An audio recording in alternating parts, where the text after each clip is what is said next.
What is up, Patriots Nation? You guys cannot imagine the whirlwind of emotions going on behind the scenes in Foxborough right now. We are fresh off a Super Bowl that stopped the world, and what I have to tell you today is going to completely change the way you look at the future of our dynasty. We have got stars who want to stay, some heavy off-field drama, and some massive targets in our sights. You are not going to believe what we have on deck today. So grab a seat, smash that like button, and let's dive right into the news. Also, make sure to subscribe because we are pushing for that 1,000 subscriber goal. The silence that took over Levi Stadium after the final whistle of Super Bowl 60 is still echoing in the heart of every Pats fan. But what happened that night in Cali is just the beginning of a story nobody saw coming this soon. Think about the situation.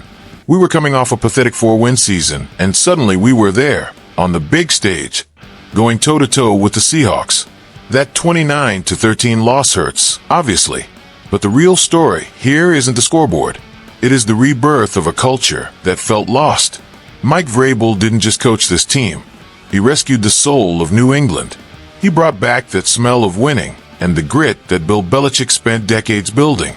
Seeing a former linebacker who bled for this jersey lead this group to a Super Bowl in his very first year is something that defies NFL logic. Nobody gave us a chance at the start of 2025. People said the schedule was soft and that we were just lucky. But Vrabel proved that strategy beats skepticism. We knocked off 3 of the top 5 defenses in the AFC during the playoffs just to get there. However, what keeps me up at night is looking at how Seattle's suffocating defense completely paralyzed us. We went 3 straight quarters without scoring a single point. It shows that while we climbed the mountain, we still lack that final bit of oxygen to plant the flag at the summit. The impact for 2026 is massive. We aren't the underdogs anymore. We are the ones with the target on our backs. The respect is back, but it comes with the pressure of a first-place schedule. The frustration of watching another team hoist the Lombardi Trophy is exactly the fuel Vrabel needs. He has already made it clear that he welcomes the challenge of being the hunted. The rebuild has been fast-tracked, and now we are entering a phase where every free agency move and every pick in the April draft will be under a microscope. The vibe in the fan base is a mix of pride and a desperate hunger for more. We lost a battle, but we got our identity back. And if you think reaching the Super Bowl was the peak of this new era, get ready, because what the front office is planning to do to bolster this roster is going to leave a lot of people speechless. If the cultural reset under Vrabel gave us hope, what Drake May did this season was straight out of a movie. The kid didn't just play. He turned into a legit MVP candidate, finishing second in the league only to the veteran Matthew Stafford. We are talking over 4,300 yards, 31 touchdowns, and a surgical 72% completion rate. May proved he has the wheels to escape pressure and the arm to put the ball on a dime. But like every great rise, the Super Bowl brought a reality check that left the fans feeling a mix of anxiety and strategic reflection. The truth is tough. Against that Seattle defense, the confident quarterback we saw in the regular season looked paralyzed at times. May held onto the ball too long, hesitated to tuck it and run when the lanes were open, and played in a state that looked a lot like panic. This performance in the biggest game of his life shows that while the talent is undeniable, the maturity to handle elite defensive schemes under extreme pressure is still a work in progress. Elliott Wolf and the coaching staff know they have a gem, but it is a gem that still needs some polishing so it doesn't crack in the clutch. And speaking of challenges, 2026 is going to be a gauntlet. We won't have the luxury of playing teams in mid-season meltdowns or squads with interim coaches anymore. To help May take that next step, the front office is already looking at heavy hitters. And this is where things get interesting.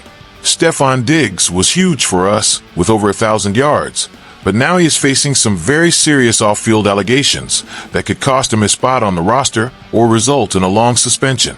It is a massive blow to the locker room.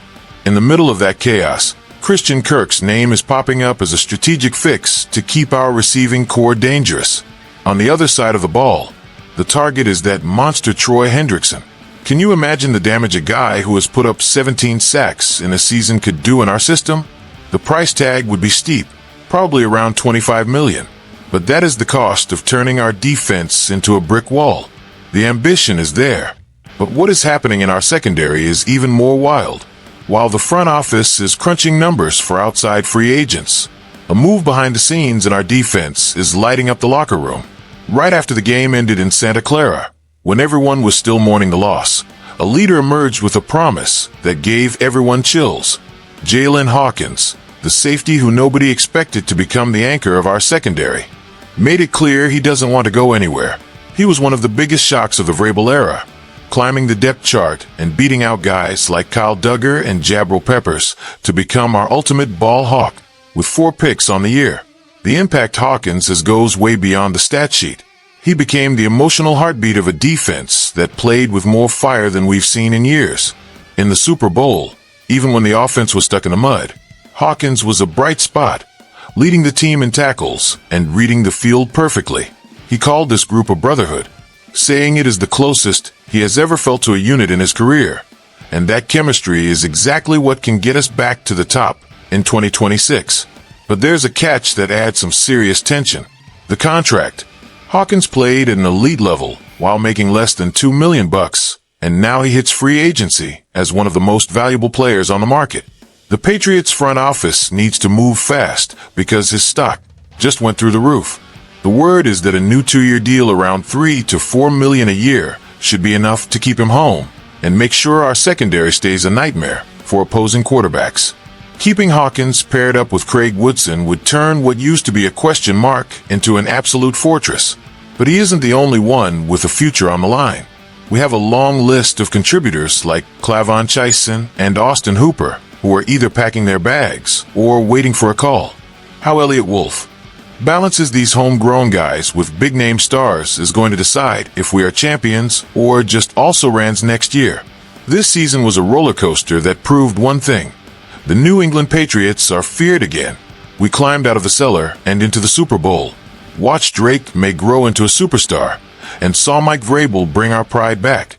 Now, the board is set for 2026 with some massive hurdles, from the Diggs drama to the need to lock down Hendrickson and keep the heart of this team, Jalen Hawkins, in the building.